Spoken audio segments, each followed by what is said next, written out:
এখন আমার আজকের আলোচনা যে দ্বিতীয় ফুৎকার যে আবার আল্লাহ বলবেন ইসরাফিল আবার ফুঁকো, আর একটা ফুঁক দাও। ফুঁক যখন দিবে পরিস্থিতি কেমন হয়ে আছে শেষ হাদিস বলে দিচ্ছি, পরিস্থিতি কেমন, পৃথিবীটা কেমন হয়ে আছে। তাহলে আন সাহাল ইবনে সা'দ রাদিয়াল্লাহু তাআলা আনহু قال قال رسول الله صلى الله عليه وسلم يحشر الناس يوم القيامة على أرض بيضاء وأفرأ كقرصة النقي ليس فيها علم لأحد। বিশ্বনবী বলছেন কিয়ামতের দিন ইহসারুন নাস ইয়াউমাল কিয়ামাতি, এই কিয়ামতের দিন জমিনটাকে সমতল করে দিবেন। আলা আরদিন বাইদা ওয়া আফরা, সাদা লাল মিশ্রিত সমতল ভূমিতে পরিণত করা হবে। কাকুরসাতিন নাকি, এটাকে সমতল সাদা খোলা সাদা রুটির মতন বানিয়ে দিবেন। মা বোনেরা যেমন রুটি পাকায়, খোলাতে যখন রুটিটা দেয় দেখবেন খোলাটা পুরো চিকন থাকে, রুটিটা পুরো চিকন থাকে, উঁচু নিচু কিছু থাকে না। ঠিক তেমনি ভাবে আল্লাহ জমিনটাকে ওই রকম সমতল করে দিবেন। সেদিনকে কারো কোনো পরিচিতি থাকবে না, কারো ডকুমেন্ট সেই দিনকে থাকবে না, সব আপন আপন আপন আপন থাকবে। পৃথিবীটা পুরো সমতল হয়ে থাকবে। এক কথায় আপনি চোখের সামনে কিছুই যেন দেখতে পাবেন না, সব শেষ। Bharat, Bangladesh, Pakistan, Thailand, New Zealand, Japan, German যা আছে কিছুই নয়। একটা পৃথিবী, 228টি দেশ আর নাই, একটাই পৃথিবী হয়ে আছে। এখন মানুষ উঠবে, যখন মানুষ কবরে উঠবে তো কখন উঠবে এটাও একটা শেষ হাদিস আছে। আবু হুরায়রা রাদিয়াল্লাহু তাআলা আনহু তিনি বর্ণনা করছেন, বিশ্বনবী বর্ণনা দিচ্ছেন কি যে প্রথম ফুৎকার আর দ্বিতীয় ফুৎকার। আচ্ছা, আপনারা ফুৎকার শব্দটা বুঝতে পারছেন? ফুৎকার শব্দ বিহারে ফুৎকার বলছি তো এক মৌলানা ফের এরকম করছে যে ফুৎকার ফের কি, সভাপতি না কে বসেছিল ও আমাকে বলছেন মৌলানা ফুৎকার हमको समझ में नहीं आता है, ফুৎকার क्या है? हम বুঝি কোন ঝামেলায় পড়বো। ফুৎকার মানে আবার বুঝে না তো। ফুৎকার মানে হচ্ছে সিঙ্গা লাগানো, বাঁশি বাজানো। ইসরাফিল আলাইহিস সালামকে বাঁশি বাজাতে যে অর্ডারটা করেছেন, তো এই মিডিলে প্রথম বাঁশি দেওয়া আর দ্বিতীয় সিঙ্গা লাগানো, মিডিলে কতটা সময় আছে? আবু হুরায়রা রাদিয়াল্লাহু তাআলা বলছেন, আল্লাহর নবী বলছেন এই সময়টা হলো 40। সাহাবীরা বললেন 40 আবার কি 40 দিন নাকি? বলছে না না, আমি উত্তর দিতে অস্বীকার করলাম। আবার প্রশ্ন করা হলো 40 মাস নাকি মানুষ থাকবে? বলছে না না, আমি অস্বীকার করলাম। আবার প্রশ্ন করা হলো 40 বছর, আমি অস্বীকার করলাম। এরপরে বিশ্বনবী বলেছেন আসমান থেকে একটা বৃষ্টি বর্ষণ হবে, আর বৃষ্টি যখন বর্ষণ হবে ওই যে প্রথম ফুৎকারে সব মারা গেছে, লাশ বেনে গেছে, সেদিন আল্লাহ আবার বৃষ্টি বর্ষণ করবেন। দেখবেন কবরে যখন মানুষকে শোয়ানো হয়, তাকে যখন দাফন করানো হয়, যদি আপনি একটা লাশকে 5 বছর পর 1 বছর পর যদি তার লাশটাকে আপনি খোঁজেন, কিছুই থাকবে না, শুধু হাড় হাড্ডির মধ্যে একটাই শুধু হাড় আপনি পাবেন, সেটা হচ্ছে সিদ্ধার নিচের একটা ছোট হাড় আছে। ওই হাড়টা মাটি কোনোদিন খাবে না। আল্লাহ বৃষ্টি বর্ষণ করবেন তো ওই ছোট একটা অংশ যে হাড়টা আছে, ওই হাড়টা আবার নতুন করে গজানো শুরু করবে, আবার মানুষ গঠন তৈরি হবে। আর যখনই গঠন তৈরি হবে তখন আবার পুনরুত্থান হবে, তো কিয়ামতের মাঠে তারা দাঁড়াবে। এবার চলেন দৌড়বে, উঠবে, কেমন করে উঠবে, আল্লাহ কি হুঙ্কার দিবে? আল্লাহ বলবেন আবার ফুঁকটা দাও। সুম্মা নুফিখা ফীহি উখরা, আবার সুর ফুঁকা হবে। ফাইদা হুম কিয়ামুন ইয়ানজুরুন, মানুষ কবর থেকে উঠবে আর কিয়ামতের মাহশারের দিকে দৌড় মারবে। কেমন করে দৌড়াতে তো বাধ্য, আল্লাহ বলছেন দৌড়াতে তো তাদের বাধ্য, যেতে তো তাকে বাধ্য যেতে হবে। যখন মানুষ উঠবে ফাইন্নামা হিয়া জাজরাতুন ওয়াহিদা ওয়া ফাইন্নামা জাজরাতুন ওয়াহিদা ফাইদা হুম বিসাহিরা। আল্লাহ এমন একটা ভয়ঙ্কর আওয়াজ করবেন, এমন একটা আওয়াজ হবে যেই আওয়াজের মাধ্যমে মানুষ সবাই যেন হাঁটবে ময়দানে, কিয়ামতের ময়দানে যেন তারা হাঁটতে শুরু করবে। ইয়াউমা নাহসুরুহুম জামিয়া, সবকে একত্রিত করা হবে। ওয়া মা হুম আনহা বিগাইবিন, সেদিন কিয়ামতের মাঠে সবাই যেন দরাদরি করবে। গাইবিন মানে এখানে মুরাদ বুঝাতে চেয়েছেন একটাও কেউ বেহাজিরি হবে না। আজকে জালসা হয়েছে আপনার কি নাম এই গ্রামে, এবার জালসাটা যখন হলো 100তে 100 মানুষ এলান করা হয়েছে। আপনার গ্রামে যদি 100টা ঘর হয়, 500 ঘর হয়, 500টা ঘরের মানুষ কিন্তু এখানে হাজিরা দেয়নি, কিছুটা মানুষ হাজিরা দিয়েছে।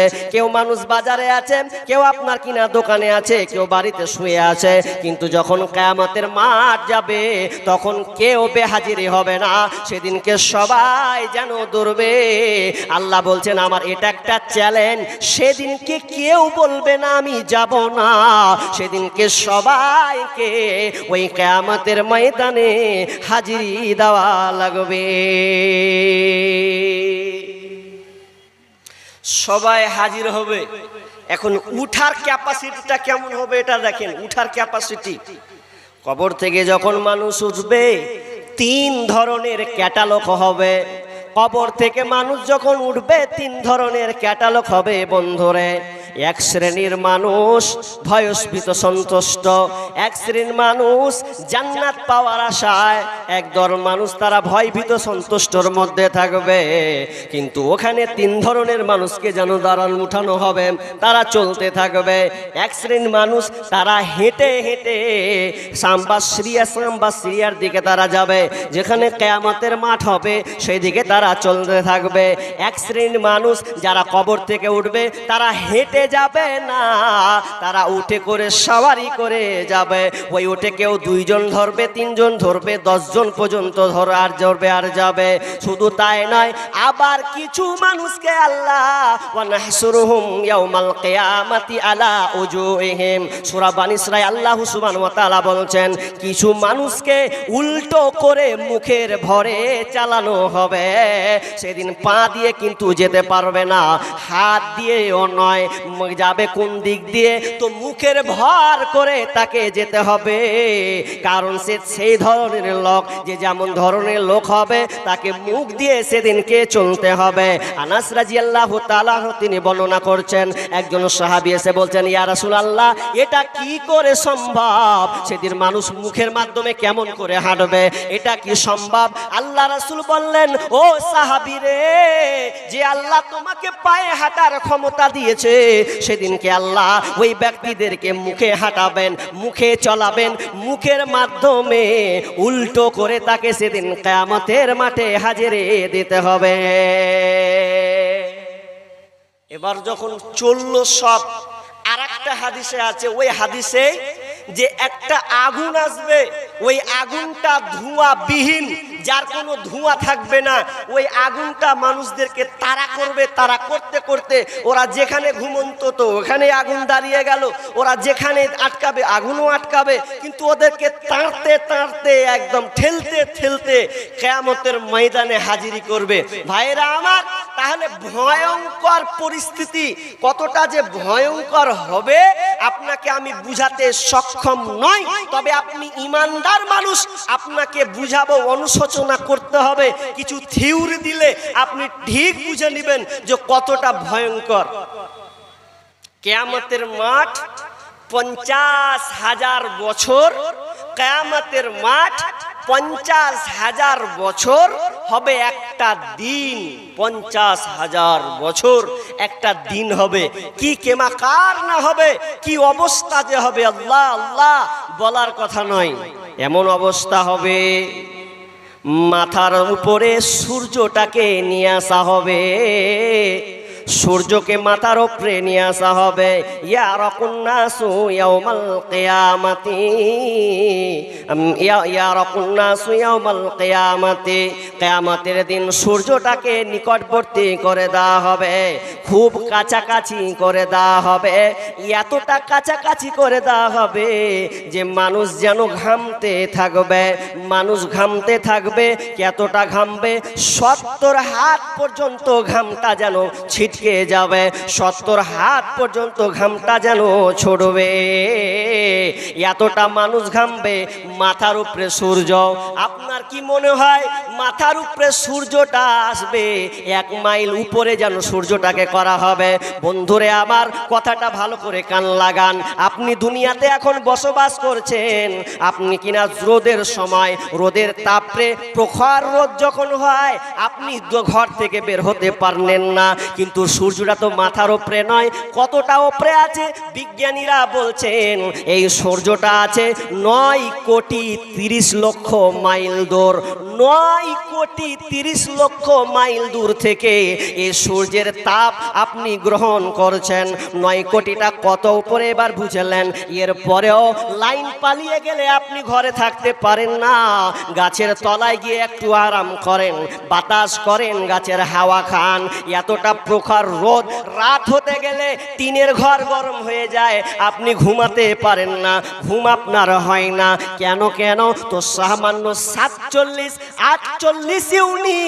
48 ডিগ্রি সেলসিয়াস তাপমাত্রা আপনি সহ্য করতে পারেন না। এতটা তাপমাত্রা সামান্য 9 কোটি 30 লক্ষ মাইল দূর থেকে দিচ্ছে। কিন্তু বন্ধুরে, যেদিনকে কিয়ামতের মাঠ হবে, সেদিনকে সূর্যকে যখন মাথার উপরে নিয়ে আসা হবে, মিনাল খালক, অর্থাৎ সৃষ্টির কাছাকাছি করে দেওয়া হবে, সৃষ্টির কাছাকাছি। ইয়াকুলু তুদনাস শামসু ইয়াউমাল কিয়ামাতি মিনাল খালক, বিশ্বনবী বলছেন সূর্যটাকে মাথার উপরে করে দেওয়া হবে। হাত্তা তাকুনা মিনহুম কামিকদার মিল, 1 মাইল উপরে করে দেওয়া হবে। কেউ বলেছেন 1 মাইল মানে আপনার কিনা সুরমাদানির সরাকা, যেটা বলা হয় সুরমাদানি হয়, যে সুরমাদানিতে আপনারা চোখে লাগান, এটা ডাঁঠিটা, এর লাঠিটা হবে 1 থেকে 1.5 ইঞ্চি। এই রকম মাথার উপরে সূর্য থাকবে। সূর্যের তাপমাত্রা, টেম্পারেচার কত? বিজ্ঞানীরা বলছেন 1 কোটি 40 লক্ষ ডিগ্রি সেলসিয়াস। 1 কোটি 40 লক্ষ ডিগ্রি সেলসিয়াস তাপমাত্রা। আর আমরা দুনিয়াতে মাত্র 47, 48, 54 ইউনিট তাপমাত্রা সহ্য করে, তাপমাত্রা সেলসিয়াস তাপমাত্রা সহ্য করে। কিন্তু সেদিন 47, 48 নয়, সেদিনকে মাথার উপরে থাকবে এই সূর্যটা, এত তাপ দিবে বন্ধুরে যে বলার কথা নয়। মানুষ সেদিন ওই সূর্যের তাপে মানুষ ঘামতে থাকবে। ফামিনহুম মাইয়াকুনু ইলা কাবাইহি, কেউ আপনার ঘামটা হবে আপনার কিনা হাঁটু পর্যন্ত, টাকনু পর্যন্ত হয়ে যাবে। ওয়ামিনহুম মাইয়াকুনু ইলা রুকবাতাইহি, কারো ঘাম হয়ে যাবে আপনার হাঁটু পর্যন্ত। ওয়ামিনহুম মাইয়াকুনু ইলা হাকওয়াইহি, কারো ঘাম হবে কোমর পর্যন্ত। করতে করতে ঘাম চলে যাবে মুখের লাগাম পর্যন্ত, কান পর্যন্ত। এতটা ঘাম হবে বন্ধুরে, আপনি পালাবার কোনো আপনার রাস্তা নাই। পায়ের যে আপনার তলা, এই পায়ের তলাটা হবে তামা। আপনি রাখবেন কোথায়? পা। রোদ্রের তাপে, সূর্যের তাপে ছাদে উঠানো যায় না, বালিতে হাঁটানো যায় না। কিন্তু জমিনটা সেদিন বালু নয়, ছাদের ঢালাই নয়, এই জমিনের নিচেটা হবে তামার। আর তামা মানে বুঝতে পারছেন এর টেম্পারেচার কতটা, যেটা কারেন্টকে শো করা হয় তামার তারের মাধ্যমে। তো সে তাপমান, এই বিদ্যুতের গতি হচ্ছে 1,86,000 মাইল, 1,86,000, এতটা টেম্পারেচার আছে বন্ধ। কিন্তু সেদিনকে জমিনটা তামার হয়ে যাবে। অবস্থা খারাপ, এত অবস্থা খারাপ হবে যে আপনার শরীরটা পুরো উলঙ্গ থাকবে, শরীরটা পুরো নাঙ্গা অবস্থায় থাকবে, পরনে আপনার কাপড় থাকবে না। মা আয়েশা রাদিয়াল্লাহু তাআলা বর্ণনা করেছেন, কুলতু লিন-নবী সাল্লাল্লাহু আলাইহি ওয়াসাল্লাম, নবী আয়েশা রাদিয়াল্লাহু তাআলা বলছেন আমি নবীর মুখে শুনেছি, সামি'তু রাসূলুল্লাহি সাল্লাল্লাহু আলাইহি ওয়াসাল্লাম, আমি নবীর মুখ দিয়ে শুনেছি। বিষ্ণু বলছেন ইউহসারুন নাসু ইয়াউমাল কিয়ামাতি উফাতান উরাতান গুরলা, মানুষ যখন উঠবে তখন সে বস্ত্রবিহীন, পরনে তার কাপড় থাকবে না, নেঙ্গা হয়ে উঠবে, খাতনাবিহীন অবস্থায় উঠবে, পায়ের তলায় কোনো স্যান্ডেল থাকবে না, কোনো জুতা থাকবে না। একটা শিশু যেমন মায়ের পেট থেকে বের হয় পূর্ণ নেঙ্গা, উলঙ্গ, কিছুই নেই, সেই দিন কবর থেকে মানুষ উঠবে নেঙ্গা অবস্থায়, কিছুই থাকবে না, পায়ের তলায় জুতো থাকবে না, পরনে কাপড় থাকবে না এবং খাতনাবিহীন উঠবে। এক কথায় শিশু বাচ্চার মতন উঠবে। এখানে প্রশ্ন করছেন মা আয়েশা রাদিয়াল্লাহু তাআলা প্রশ্ন করছেন, কত বুদ্ধিমতী মেয়ে ছিলেন গো, কত বুদ্ধিমতী মেয়ে মহিলা যে আল্লাহ বলছেন ইয়া রাসূলুল্লাহ আপনি যে বললেন পরনে কাপড় থাকবে না, তবে আপনি বললেন আর রিজালু ওয়ান নিসাউ ইয়ানজুরু বা'দুহুম ইলা বা'দ, নারী পুরুষ একাকার যে হবে তো এক অপরকে তো যে তাকাবে। প্রশ্নটা কেমন? কারণ তাদের চলাফেরা, তাদের ইসলামী সৌন্দর্যতা এত সুন্দর যে তারা নিজেকে সব সময় ঢেকে রেখেছেন। আমার সরঙ্গা, আমার লজ্জাস্থান, আমার পুরো বডি একমাত্র হেফাজতে, স্বামীর কন্ট্রোলে, স্বামী ছাড়া দ্বিতীয় আর কারণ নয়। এই জন্য তিনি বলছেন ইয়া রাসূলুল্লাহ আমরা যে কিয়ামতের মাঠে যে আল্লাহ আমাদেরকে উলঙ্গ অবস্থায় উঠাবেন, সেদিন তো ভয়ঙ্কর পরিস্থিতি হবে, এক অপরকে তো তাকাবে, তখন কি হবে? প্রশ্নটা কি সাংঘাতিক প্রশ্ন, প্রশ্নটাই স্বাভাবিক। আমাদের মেয়েদের প্রশ্ন এরকম আসবে না। যে মেয়ে রাস্তায় চলাফেরা করে উলঙ্গ বেহায়াপনা হয়ে, ওর মুখ দিয়ে এটা প্রশ্ন আসবে না। কারণ এরা হচ্ছে নবীর বিবি, তাদের আদর্শ। যদিও আমরা মুসলমান, আরে ফাতেমা, নবীর বেটি ফাতেমা একজন এত জ্ঞানী গুণী মহিলা যে নবীর বেটি ফাতেমা তিনি একদিন নানির সঙ্গে বসে আলাপ আলোচনা করছেন। আসমা বিনতে উমাইস তার নানির সঙ্গে বসে একটু গল্প করছেন। তো গল্প করতে করতে করতে আসমা বিনতে উমাইস নানি তার নাতি ফাতেমাকে বলছে, বুবু একটা কথা বলি, গল্প চলছেই যখন, তখন তোর আব্বার হিজরতের গল্প বলি। কত যে কষ্ট হয়েছে, কত যে তার উপরে নির্যাতন হয়েছে, তাদের নিজ মক্কাকে ছেড়ে মদিনায় তাকে যেতে হয়েছে। এটা চারটিখানি বিষয় নয়। এই আলোচনা করতে আছে, করতে করতে করতে করতে করতে এমন সময় হঠাৎ করে ফাতেমার মনটা যেন বেচৈন হয়ে গেল, মনটা ভারাক্রান্ত হয়ে গেল, কথা যেন আর শুনতে ভালো লাগে না। আসমা বিনতে উমাইস তার নানি একটু ধাক্কা মেরে বলছে, বাবা আমি বলছি তোর বাবার হিজরতের কথা, কিন্তু তোর ধ্যানটা অন্যদিকে কেন? তখন ফাতেমা বলছে, বুবু জান আপনি আমাকে আব্বার ব্যাপারে বললেন, হুট করে আমার আব্বার কথা মনে পড়ে গেল। আব্বা যেদিনকে ইন্তেকাল করে, যেদিনকে মারা যায়, আমি সেদিনকে কান্নাকাটি করছিলাম, খুব আমি যেন কান্না করছিলাম। এমন সময়, ওই মুহূর্তের সময় আব্বা তখনও কিন্তু মারা যাননি। এমন সময় আমাকে ডেকে বলছেন, বেটি ফাতেমা আয় আয় আমার কাছে আয়, এবং কানে লাগিয়ে যেন কি যেন বলা শুরু করলো। এমন সময় বলছেন ফাতেমা আসমা বিনতে উমাইসকে, আমার আব্বা আমাকে একটা কথা বলল, ফাতেমা রে কাঁদিস না, কাঁদিস না, আমি হয় চলে গেলাম, 6 মাস পর তোর মৃত্যুবরণ হবে, এ নিয়ে আর কান্নাকাটি করো না। তো আমার আব্বার কথা মনে পড়ে গেল, আর যেমনই মনে পড়া আমারও আর বেশি দিন সময় নয়, 6 মাস ঘনিয়ে আসছে। তো আমার একটাই টেনশন এখন চাপছে, টেনশনটা এত খাতারনাক যে আমি কি করব কোনো বুঝে পাচ্ছি না। আমি যে মারা যাব, আমি তো নিজেকে এখন বেঁচে আছি, নিজেকে এখন আমি সুন্দর হেফাজতে রেখেছি, এতটা কন্ট্রোলে রেখেছি, কিন্তু আমি যেদিন মারা যাব সেদিন আমার দেহের অবস্থা কি হবে না জানি। আমি বেপরদা হয়ে যাব, পর পুরুষ পর মহিলা আমাকে দেখে ফেলবে। কি দেখেন তাদের চেতনা। আরে মরেনি, ফাতেমা রাদিয়াল্লাহু তাআলা এখনো মরেনি, এরপরেও টেনশন যে আমি এখন বেঁচে আছি, আমার বরখাটাকে আমার পর্দা দিয়ে আমার কাপড় দিয়ে আমি সম্পূর্ণ ঢাকা দিয়েছি, মরে গেলে তো আমি আর পারবো না, কি হবে সেই দিন, কি হবে আমার লাশের অবস্থা।